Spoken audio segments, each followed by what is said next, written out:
اس جیسا کوئی ہم نے لاچار نہیں دیکھا، اس جیسا کوئی ہم نے لاچار نہیں دیکھا۔ اب میں آپ کے بیچ ایک ایسے خطیب کو دعوت دینے جا رہا ہوں جسے آپ میدان خطابت کا شہسوار بھی کہہ سکتے ہیں اور فن خطابت کا کلاوکار بھی، کیونکہ وہ زبان و بیان میں ایسی مہارت رکھتے ہیں کہ تھوڑی دیر کی گفتگو میں سامع کو اپنا بنا لیتے ہیں۔ ان کی تقریر ایک درد مند دل، صحیح فکر، ایک مجاہدانہ حوصلہ اور عالمانہ سوچ کا انعکاس ہوا کرتی ہے۔ جب وہ بولنا شروع کرتے ہیں تو معلوم ہوتا ہے کہ ایک علم کا دفتر کھل گیا۔ اس شعر کے ساتھ ہمارے اس پروگرام کے صدر صاحب حضرت مولانا مفتی ظفر المبین صاحب، امام و خطیب زکریا مسجد ماہم بہراوی سے درخواست کروں گا، اس شعر کے ساتھ کا استقبال کروں گا۔ پھول سے چاند سے خوشبو کی زبان سے سنیے، پھول سے چاند سے خوشبو کی زبان سے سنیے، ہر طرف آپ کا قصہ ہے جہاں سے سنیے، ہر طرف آپ کا قصہ ہے جہاں سے سنیے۔ سب کو آتا نہیں دنیا کو سجا کر جینا، سب کو آتا نہیں دنیا کو سجا کر جینا، ارے زندگی کیا ہے حضرت کی زبان سے سنیے۔ الحمدللہ وکفى وسلام علی عباده الذین اصطفى، اما بعد فاعوذ باللہ من الشیطان الرجیم، بسم اللہ الرحمن الرحیم۔ ربنا وبعث فیہم رسولا منہم یتلو علیہم آیاتک ویعلمہم الکتاب والحکمۃ ویزکیہم انک انت العزیز الحکیم۔ وقال النبي صلى الله عليه وسلم إنما بعثت معلما وبعثت لأتمم مكارم الأخلاق، أو كما قال عليه الصلاة والسلام۔ سبحانك لا علم لنا إلا ما علمتنا إنك أنت العليم الحكيم۔ میرے انتہائی قابل قدر حضرات علماء کرام و مہمانان عظام اور عزیز طلباء، آج مدرسہ تدریس القرآن کے طلبہ عزیز کی انجمن کی آخری نشست، جس میں شرکت کا موقع ملا، بچوں نے جو تقریریں کی، انداز بیان بلا مبالغہ بہت ہی خطیبانہ اور دل کو لبھانے والا تھا۔ اسی طرح آج کی مجلس میں اللہ کے پاک کلام کی تکمیل ہوئی اور چند طلبہ عظام نے قرآن پاک کو اپنے سینے میں محفوظ کیا، یہ بھی اللہ تعالیٰ کی عظیم نعمت ہے۔ اس میں کوئی شک نہیں کہ یہ دراصل مدرسے کے اساتذہ اعظام کی محنتوں، کاوشوں اور جد و جہد کا یہ ثمرہ ہے۔ ظاہر ہے جب باغ تیار ہوتا ہے تو یوں ہی تیار نہیں ہوا کرتا، اس باغ کے پیچھے بڑی محنت ہوتی ہے، اس کو سینچنے میں بڑی جد و جہد کرنی پڑتی ہے۔ یہ بچے جو آپ کے سامنے بے باکانہ انداز میں اور بہت عمدہ الفاظ کے ساتھ، بہت تسلسل اور روانی کے ساتھ اور بہت سارے واقعات کو مختصر الفاظ اور جملوں میں اور بہت تھوڑے وقت میں انہوں نے پیش کیا، ظاہر ہے یہ تقریریں یوں ہی تیار نہیں ہوتی، ان کے پیچھے بڑی محنتیں ہوتی۔ یہ جو بچے آج آپ کے سامنے حفظ قرآن کی عظمت سے مالا مال ہو کر بیٹھے ہیں، ان کو الف با سے یہاں تک پہنچانے میں ان کے اساتذہ نے بڑی محنت کی۔ ظاہر ہے اس کا بدلہ اللہ تعالیٰ ہی اپنے شایان نشان عطا کرے گا۔ میں ایسے موقع پہ ایک جملہ کہا کرتا ہوں کہ دیکھیں دنیا کی ہر تعلیم پر دنیا کی توقعات وابستہ ہوتی ہے۔ مثلا اگر کوئی اپنے بچہ کو ڈاکٹر بناتا ہے، انجینئر بناتا ہے، وکیل بناتا ہے، دنیا کے دیگر فنون سے اس کو وابستہ کرتا ہے تو اس کے پیچھے اس کی غرض ہوتی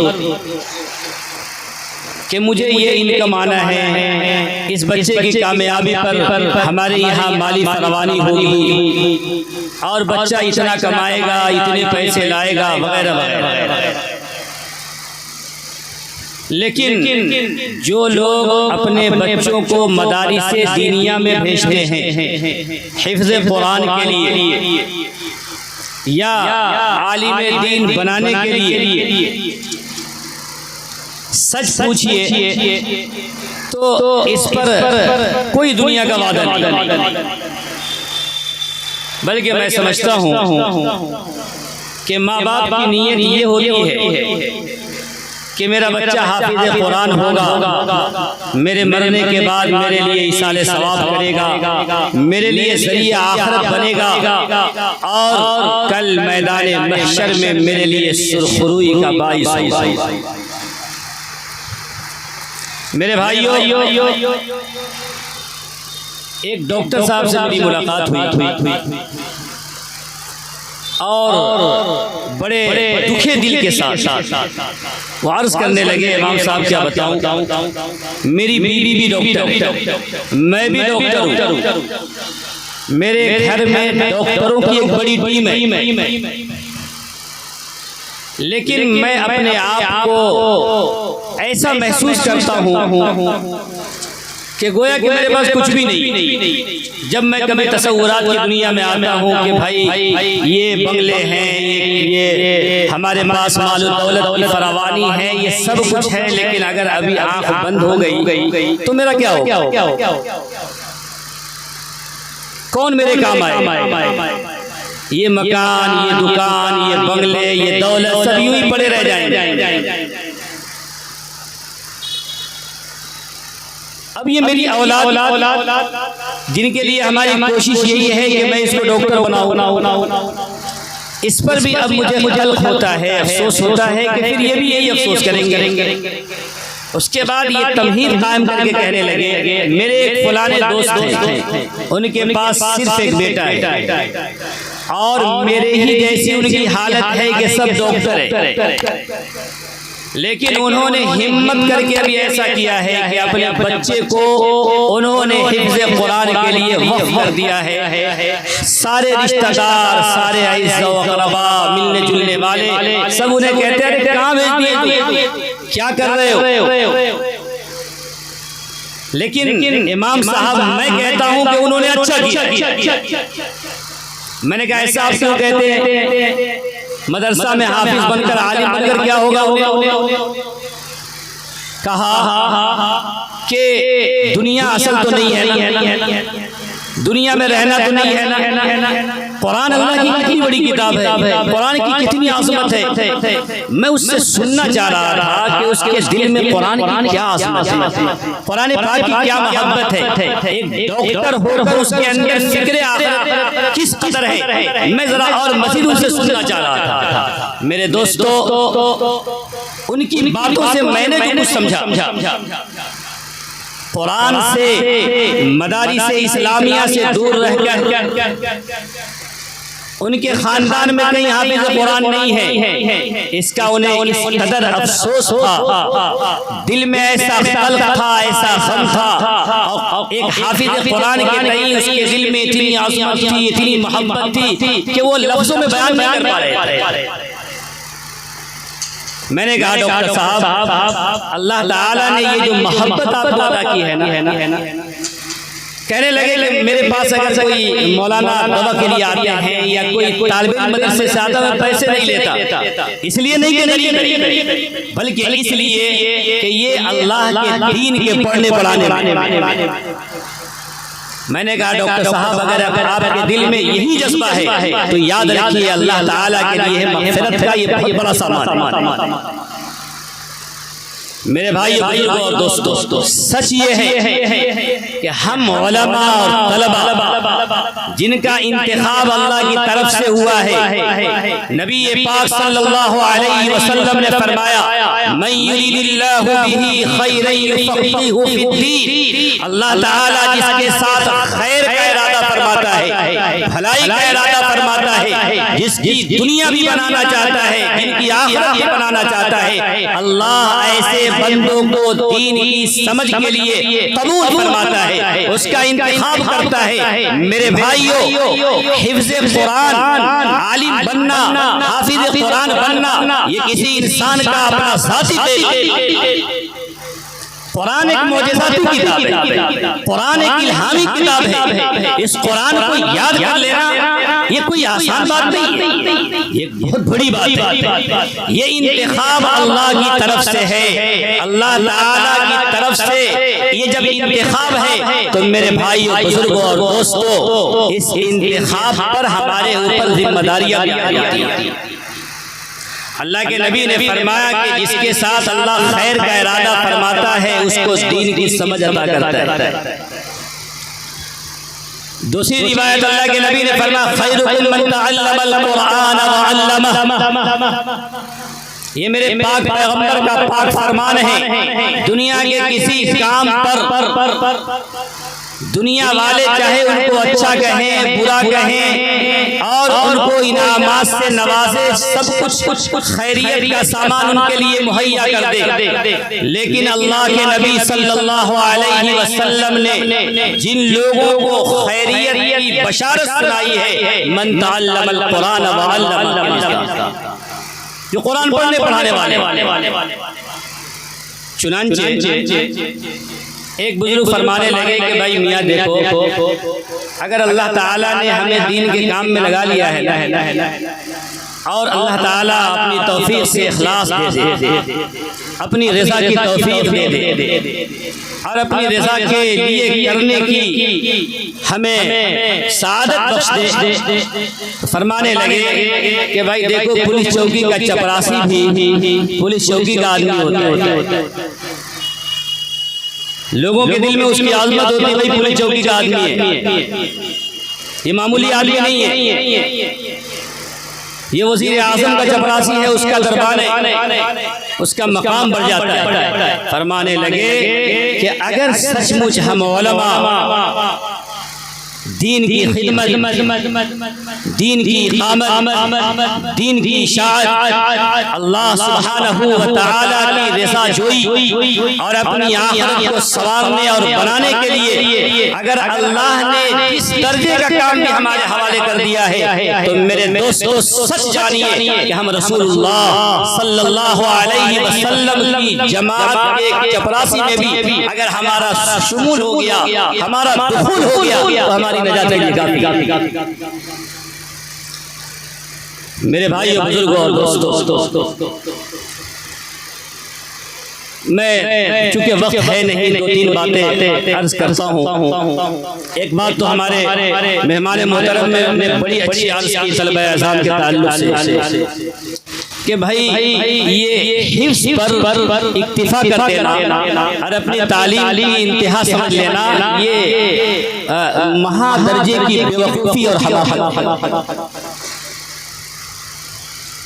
آپ کو اللہ نے حفظ قرآن کی نعمت سے مالا مال کیا ہے تو آپ کے دل میں یہ جذبہ پروان چڑھنا چاہیے کہ ہمیں ایک اچھا عالم بننا ہے، ہمیں دین کا داعی، سپاہی، شہدائی بننا ہے۔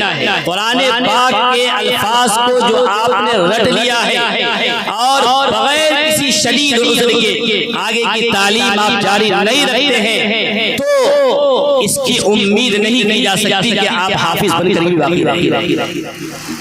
نتیجہ کیا ہوگا؟ جن اساتذہ نے، جن اداروں نے، آپ کے ماں باپ نے جس ارمان کے ساتھ، جس محبت کے ساتھ، جس ذوق اور جذبے کے ساتھ آپ کو حافظ قرآن بنایا، آپ ان کے لیے بجائے ثبوت کے قبول بن جائیں۔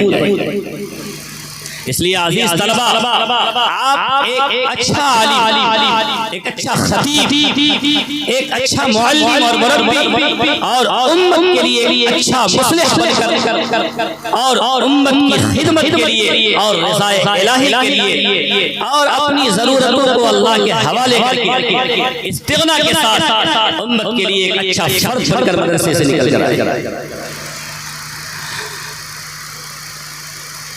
دوسری بات، اس میں کوئی شک نہیں کہ حفظ قرآن ایک بہت بڑی عظمت اور فضیلت کی چیز ہے۔ حدیث پاک میں ہے کہ اللہ سبحانہ و تعالی میدان محشر میں ماں باپ کے سر پہ تاج رکھیں گے۔ ظاہر ہے یہ کس حافظ کے بارے میں؟ یاد رکھیں، علم بلا عمل کے، علم بلا عمل کے یہ سخت مواخذے کا اور خطرے کا ہے۔ اگر صرف علم ہی علم کا علامت ہوتا تو سب سے بڑا علم شیطان کے پاس، مستشرقین کے پاس ہے، یہودیوں کے بڑے بڑے علماء ہیں جن کے سامنے ہمارے علماء کی علمی اعتبار سے کوئی حیثیت نہیں۔ نیرا علم کافی نہیں ہے۔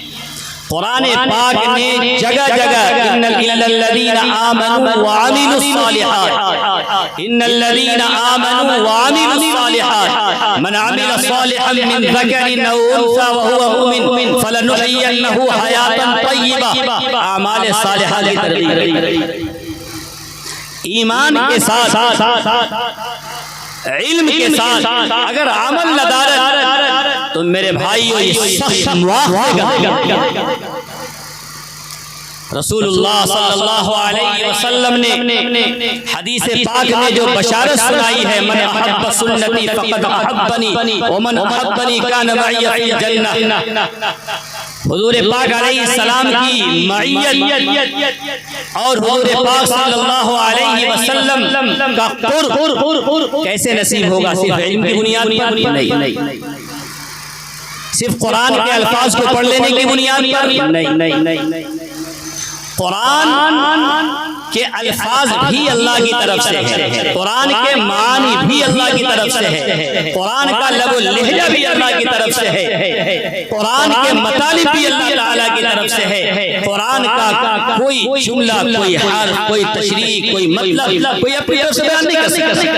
وَأَنزَلْنَا إِلَيْكَ الذِّكْرَ لِتُبَيِّنَ لِلنَّاسِ مَا نُزِّلَ إِلَيْهِمْ وَلَعَلَّهُمْ يَتَفَكَّرُونَ۔ اللہ کے نبی علیہ الصلوۃ والتسلیم نے صرف علم تقسیم نہیں کیا، انما بعثت معلما۔ اللہ کے نبی نے فرمایا میں معلم ہوں، میں استاد ہوں، صرف الفاظ قرآنی کا استاد نہیں، قرآن کے معانی، قرآن کے مطالب اور قرآن کو اپنی زندگی میں اتارنے والا استاد۔ حضور پاک علیہ السلام جیسا معلم، کیسا استاد، کیسا معلم، آپ نے جن طلبہ کو تیار کیا، ایک ایک کے بارے میں حضور نے خود فرما دیا، اصحابی کالنجوم فبأیہم اقتدیتم، میرے ایک ایک طالب علم ستاروں کی طرح، علمی اعتبار سے، عملی اعتبار سے، کردار کے اعتبار سے، اخلاق کے اعتبار سے، جس صحابی کو اٹھا لو تمہارے لیے میں آیا۔ آمینو کما آمن الناس کا اعلان قرآن نے کر دیا۔ حضور پاک صلی اللہ علیہ وسلم معلم انسانیت کا جو ہم خطاب دیتے ہیں، واقعتاً آپ معلم انسانیت کا آپ نے حق ادا کیا۔ میرے بھائیو، بزرگوں اور دوستو، تو دوسری بات ہماری یہ ہے کہ ہم صرف اپنے علم کو کافی نہ سمجھیں، علم کے ساتھ ہم طلبہ، علماء میں اتباع سنت کا جذبہ ہے، ہمارے اندر خوف خدا ہے، ہمارے اندر خشیت ہو، ہمارے اندر نمازوں کی پابندی کا جذبہ ہو، ہمارے اندر گناہوں سے بچنے کا جذبہ ہو، چونکہ عمل صالح دو چیزوں کے مجموعے کا نام ہے، نیکیوں کا کرنا، گناہوں کا چھوڑنا، دونوں چیزیں ضروری ہیں۔ اگر ہماری زندگی خلاف سنت ہے، خلاف شریعت ہے، ہم بہت بڑے علامہ فہامہ ہیں، ہمارے لیے وبال جان۔ دنیا کے لیے بھی ہم ایک طرح سے بدنما ہم کہتے ہیں کہ علماء کی لوگ قدر نہیں کرتے. یہ ہماری نادانی کی بات ہے. ہم لاکھ علماء کے فضائل بیان کرتے رہتے ہیں. حضرت حکیم الامت مجدد الملت حضرت مولانا اشرف علی تھانوی نور اللہ مرقدہ نے اپنے اخبار میں ایک بات لکھی ہے. لوگ کہتے ہیں اسلام بدنام ہو رہا ہے. لوگ کہتے ہیں کہ علماء کو لوگ عزت نہیں دیتے. لوگ کہتے ہیں کہ دینداروں کی کوئی قدر نہیں ہے. حضرت نے یہ سوال قائم کیا ہے کہ اسلام کسی پرندے کا نام ہے؟ دین کسی جانور کا نام ہے کیا؟ یہ اسلام ایک صفت ہے. دین ایک صفت ہے. صفت کا وجود موصوف کے بغیر نہیں ہوتا. اسلام کہاں پایا جائے گا؟ ہم میں پایا جائے گا. دین کہاں ہوگا؟ اس کا وجود الگ نہیں ہوگا بلکہ مسلمانوں میں ہوگا. ہم مسلمان ہیں. ہمارا کردار مسلمانوں کے خلاف ہے. ہمارا چہرہ مسلمانوں کے خلاف ہے. ہمارا حلیہ مسلمانوں کے خلاف ہے. ہمارا طور طریقہ مسلمانوں کے خلاف ہے. ہماری شادی بیاہ مسلمانوں کے خلاف ہے. ہماری صبح شام کی زندگی مسلمانوں کے خلاف ہے. ہماری عورتیں بے پردہ ہے. ہمارے گھر میں گانے اور فلمیں چل رہے ہیں. ہم کہیں گے اسلام بدنام ہو رہا ہے. غلطی اپنی ڈالا کہیں اور. میرے بھائیو بزرگوں اور دوستو، اسلام کو ہم اپنے اندر سجائیں. دین کو اپنی زندگی کے اندر داخل کرنے کی کوشش کریں. قرآن نے کہا یا ایھا الذین آمنوا ادخلوا فی السلم کافہ. پورے مسلمانوں، تمہاری عبادات بھی اچھی ہو، تمہارے عقائد بھی اچھی ہو، تمہارے معاملات بھی اچھے ہو، تمہاری معاشرت بھی اچھی ہو، تمہاری زندگی کا ہر شعبہ حضور پاک صلی اللہ علیہ وسلم کے اسوے کے مطابق ہو. تو میرے بھائیو بزرگوں اور دوستو، مدرسہ علم و عمل کے مجموعے کا نام ہے. حضرت مفتی شفیع صاحب رحمۃ اللہ علیہ نے بڑے درد کے ساتھ ایک جگہ لکھا ہے کہ ہم نے مدرسے کو صرف علم کی جگہ سمجھا. ایسا نہیں. ایک وقت تھا کہ دارالعلوم کا چپراسی بھی صاحب نسبت ہوا. جس دارالعلوم کا ہم نام لیں، جن اکابر پر ہم فخر کر رہے ہیں، ان اکابر کے اعمال کو، ان کے کردار کو، ان کی زندگی کو، ان کے عشق نبوی کو، قرآن سے عظمت اور محبت کو ہم ذرا جھانکنے کی کوشش کریں. دارالعلوم دیوبند اور دارالعلوم سے ملحق جتنے مدارس آج دنیا میں ہیں، کام کر رہے ہیں، تو حضرت مفتی شفیع صاحب رحمۃ اللہ علیہ نے یہ بات لکھی ہے بڑے درد کے ساتھ کہ ہم نے علم کو تو باقی رکھا لیکن عمل کو مدرسے سے خارج کر دیا.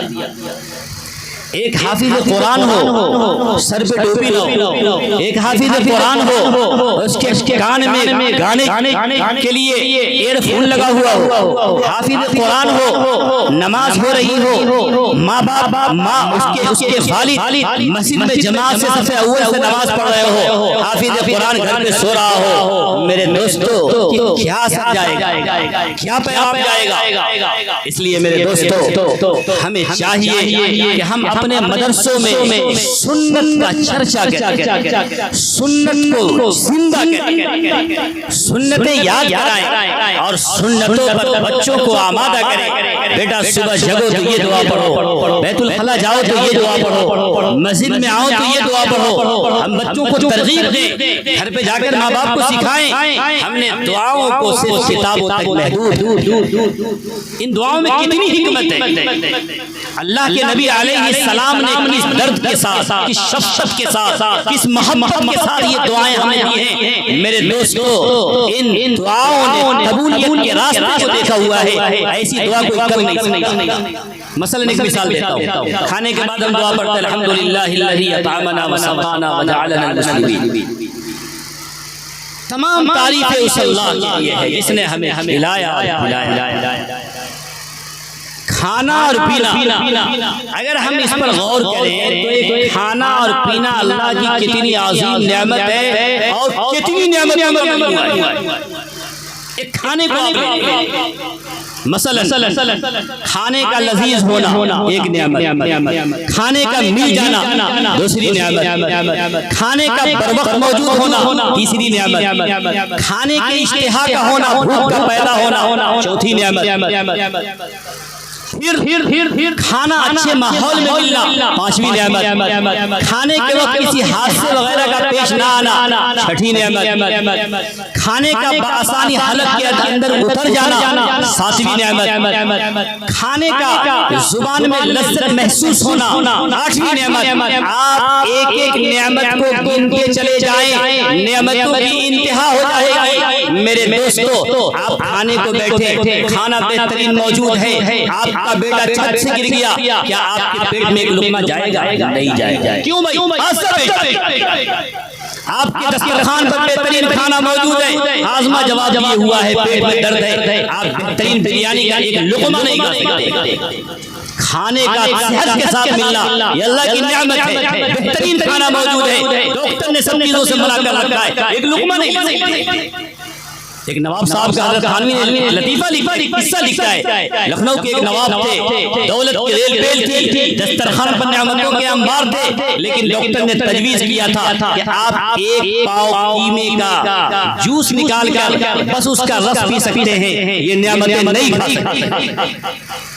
کھانے پر اللہ کی کتنی نعمت ہے، کیا ہمیں کھانے کے بعد دعا یاد ہے؟ کتنے لوگ دعا پڑھتے؟ کھانے سے پہلے ہمیں بسم اللہ یاد ہے۔ یہ دعا سکھلائی ہے میرے پاک پیغمبر جناب محمد رسول اللہ صلی اللہ علیہ وسلم نے، الحمدللہ الذی اطعمنا وسقانا۔ اصل اگلا ٹکڑا مجھے کہنا تھا، وجعلنا المسلمین، اللہ نے ہمیں مسلمان بنایا۔ عجیب بات ہے، دونوں میں کوئی ربط نہیں، لیکن یہ کلام ہے امام الانبیاء تاجدار برحا جناب رسول اللہ صلی اللہ علیہ وسلم کا، ایسے فصیح و بلیغ پیغمبر کا کلام بے ربط نہیں ہو سکتا۔ کیا ہے دعا؟ کھلایا پلایا مسلمان بنا، مسلمان کا رنگ کھانے پینے سے کیا ہے بھائی؟ کیا نقطہ ہے اس میں؟